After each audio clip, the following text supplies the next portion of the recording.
Kota Banjarbaru memiliki potensi besar untuk mengelola distribusi air bersih secara mandiri.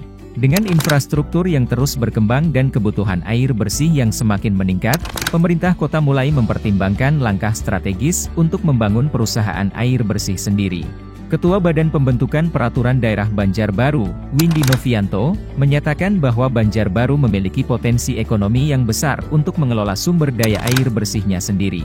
Menurutnya, dengan investasi yang tepat dan infrastruktur yang terus berkembang, Banjarbaru siap memulai langkah kemandirian dalam pengelolaan air bersih. Infrastruktur perpipaan yang telah dibangun menjadi pijakan awal untuk mewujudkan sistem distribusi air yang lebih mandiri.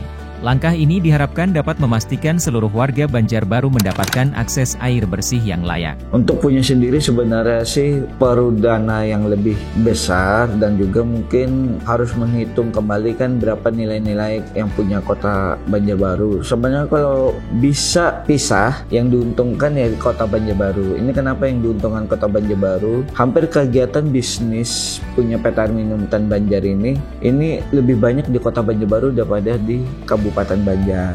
Mendirikan perusahaan air minum yang dikelola oleh pemerintah kota bukanlah proses yang mudah.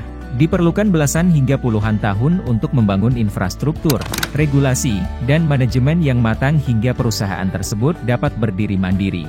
Tantangan ini mencakup tidak hanya biaya yang besar, tetapi juga aspek teknis, regulasi, dan sumber daya manusia yang memadai. Menurut laporan dari International Water Association, IWA, membangun perusahaan air minum memerlukan pengembangan kapasitas yang berkelanjutan, termasuk manajemen distribusi, kualitas air, serta investasi dalam teknologi dan pengolahan air. Negara-negara seperti Jerman dan Jepang membutuhkan waktu puluhan tahun untuk mengembangkan sistem distribusi air yang efektif dan mandiri, dengan fokus pada infrastruktur, pemeliharaan, serta manajemen sumber daya air secara berkelanjutan.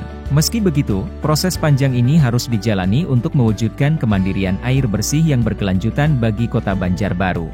Dengan investasi yang tepat dan dukungan dari berbagai pihak, Banjarbaru berpotensi membangun sistem pengelolaan air bersih yang dapat diandalkan untuk jangka panjang. Wakil Ketua Pansus 7 DPRD Banjarbaru, Insinyur Syamsuri, juga menyatakan bahwa rencana untuk mendirikan perusahaan air bersih milik Banjarbaru sudah mulai dibicarakan di tingkat DPRD. Meskipun masih dalam tahap awal, DPRD mendukung penuh rencana ini sebagai upaya untuk memenuhi kebutuhan air bersih masyarakat, terutama dengan status Banjarbaru sebagai ibu kota provinsi.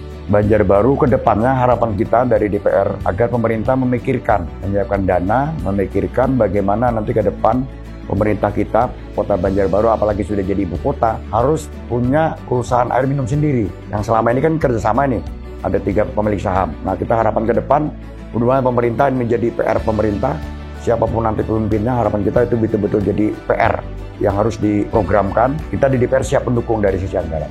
Dengan pertumbuhan penduduk dan kebutuhan air bersih yang terus meningkat, Banjarbaru memiliki peluang besar untuk merintis perusahaan air bersih sendiri.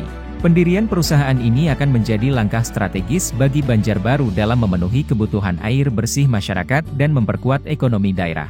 Meski tidak mudah dan membutuhkan waktu panjang, proses ini merupakan investasi penting bagi masa depan kota.